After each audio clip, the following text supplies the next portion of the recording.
Mercury is passing the degree that it will eventually retrograde back to. I always like to pay very precise attention to what's going on during this time. It will likely be things that require revision later. If you start a project during this time, you might be met with difficulties later, and that can be tracked. Since we live in a giant clock, you can calculate when Mercury will come back to that degree. It might pass over that degree 3 times during a season, and each of those points in time and Mercury's position in space, something related to the project, will probably be pretty loud. Mercury retrogrades and the shadow period will be louder for you if you're a Mercury-ruled person, if you have a lot of planets, or the sun or moon or ascendant ruler in a Mercury-ruled sign, or if Mercury is your time lord, which means that Mercury is activated for you birthday to birthday. I tend to notice some of the most retrograde-y things happen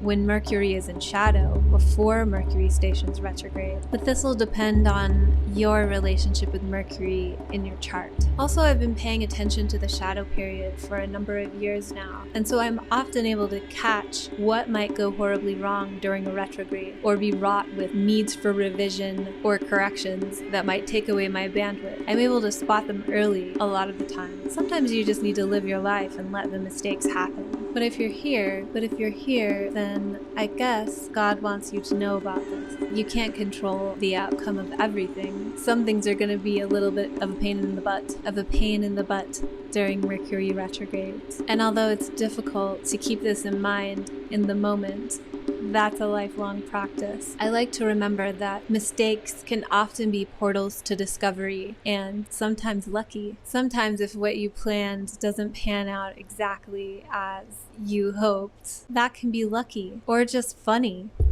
Mercury retrogrades are a great time to observe in a sacred way the keeping of one's sense of humor, and acknowledging the shadow period can help prime you for that. As of this recording, Mercury enters shadow at 5:01 p.m. Pacific time on August 3rd, 2023. Mercury stations retrograde in Virgo on the same day that the Sun enters Virgo, August 23rd, 2023. The Sun brings attention and awareness to wherever it is, so Mercury stationing retrograde on the day of the ingress is pretty special. And what even is the sign of Virgo in medical astrology is correlated with the small intestine. What does the small intestine do? It sorts. It identifies what everything coming through the pipeline is. It identifies what everything coming through the pipeline is and figures out what to do with it. Where is it supposed to go? And in your body, vitamins never go to the wrong place. Mercury is considered exalted in Virgo, so there might be a beneficial sorting through of items or people or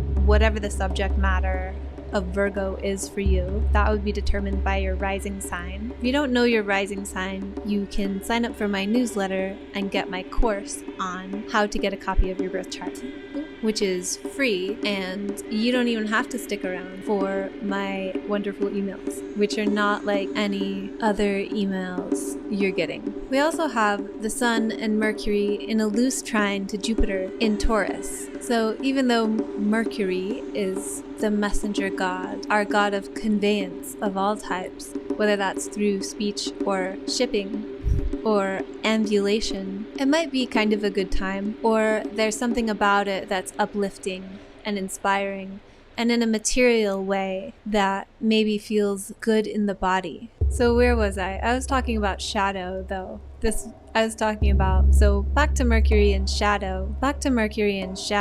It's like the tale of Mercury retrograde. In the Greek myths, the tale associated with Mercury's retrograde motion is about the birth of Hermes, is about the birth of the messenger god. Right when he is born, he starts wandering around and he finds his brother Apollo's cattle and he steals them, and hilarity ensues. The story talks about Apollo trying to find his lost cattle and eventually discovering his brother Hermes has stolen the cattle and slaughtered a couple of them, and in the end Hermes invents the lyre out of a tortoiseshell and the cow gut, and This turns out to be a beautiful invention, and he ends up giving it to Apollo, in some, which is what he's known for. In some versions of the myth, Apollo exchanges for the lyre a few more of his cows. Throughout this tale, Mercury is like a cheeky, merry prankster, and even though he causes so much trouble for everybody else, he finds it entertaining, and he's mischievous, and he needs these cows for his experiments so he can invent a wonderful instrument. Framing Mercury retrogrades this way can be very helpful, although I know very well in the moment it's difficult to restrain. It's difficult to stop identifying with your sense of frustration at whatever's going on and just try to identify where the gods are laughing at you and laugh with them. Okay, good luck. Okay, good luck. Okay, good luck. Okay, good luck. Okay, good luck.